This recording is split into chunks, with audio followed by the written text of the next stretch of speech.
Ninakusalimu kwa jina lipitalo majina yote, jina la Bwana wetu Yesu Kristo. Hili ni kesha la asubuhi na leo ni Machi 4 mwaka 2026. Mada inasema muumbaji aliyefanyika mwili. Imejengeka katika kitabu cha Timotheo wa kwanza sura ya 3 ya 16. Neno la Mungu linasema, na bila shaka siri ya utauwa ni kuu. Mungu alidhihirishwa katika mwili, akajulika kuwa na haki katika roho, akaonekana na malaika, akahubiriwa katika mataifa, akaaminiwa katika ulimwengu, akachukuliwa juu katika utukufu. Tuombe. Mtakatifu Baba yetu na Mungu wetu uliye mbinguni, tunasema asante kwa ajili ya asubuhi ya leo. Tunapojifunza neno lako takatifu, tusaidie tuweze kuitikia haya tujifunzayo katika jina la Yesu. Amina. Kristo kufanyika mwili ni fumbo la mafumbo yote.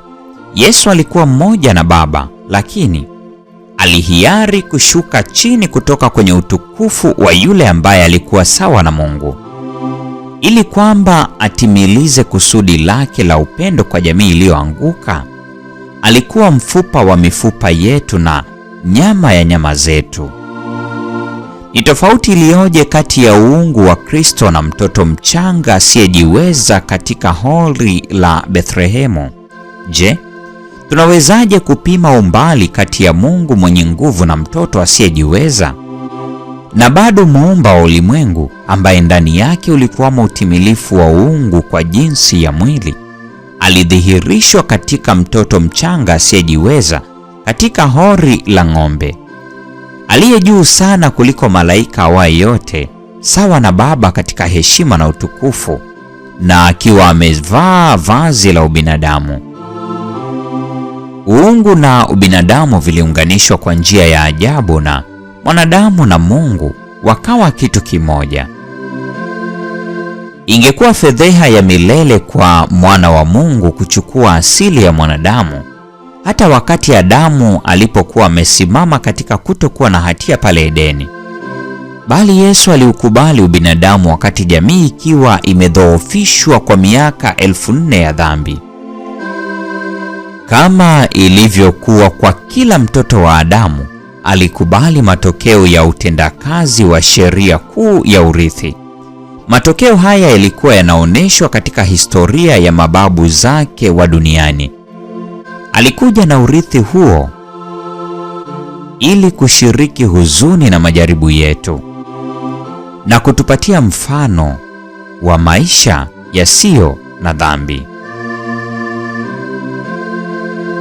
Wale wanaodai kwamba haikuwezekana kwa Kristo kutenda dhambi hawawezi kuamini kwamba kweli alijitwalia asili ya kibinadamu. Lakini je, Kristo hakujaribiwa kweli? Si tu na shetani kule nyikani, bali katika maisha yake yote tangu utoto hadi utu uzima. Mwokozi wetu aliuchukua ubinadamu pamoja na mapungufu yake yote. Alichukua asili ya mwanadamu pamoja na uwezekano wa kuanguka katika majaribu. Hatuna chochote cha kustahimili ambacho hajastahimili. Hii ni Machi 4, mada ikisema muumbaji aliyefanyika mwili. Na huo ndio mwisho wa tafakari ya mada hii siku ya leo. Neema ya Bwana wetu Yesu Kristo, pendo la Mungu na ushirika wa Roho Mtakatifu uwe nasi sasa na hata milele. Amina. Salama katika mwamba imara, moyo katika mawimbi na shinda. Katika huzuni kwako nitashinda. Mwamba imara, tajificha kwako. Ndani yako mwamba imara.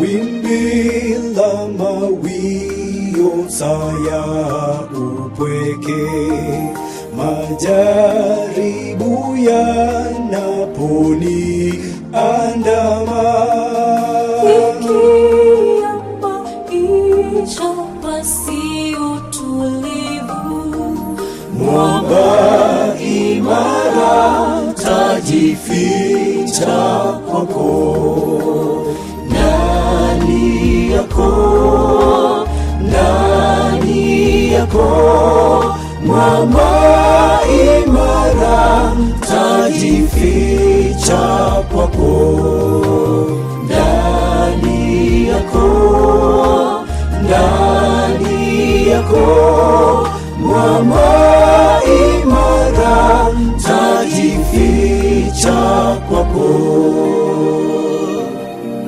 Kila mara mwovu akinitisha, mafichoni hofu yote hutoweka, changamoto zikivuma na kutisha, mwamba imara tajificha kwako, ndani yako, ndani yako, mwamba imara tajificha kwako, ndani yako, ndani yako, mwamba imara tajificha kwako, ndani yako, ndani yako, mwamba imara tajificha kwako, ndani yako, ndani yako, mwamba imara tajificha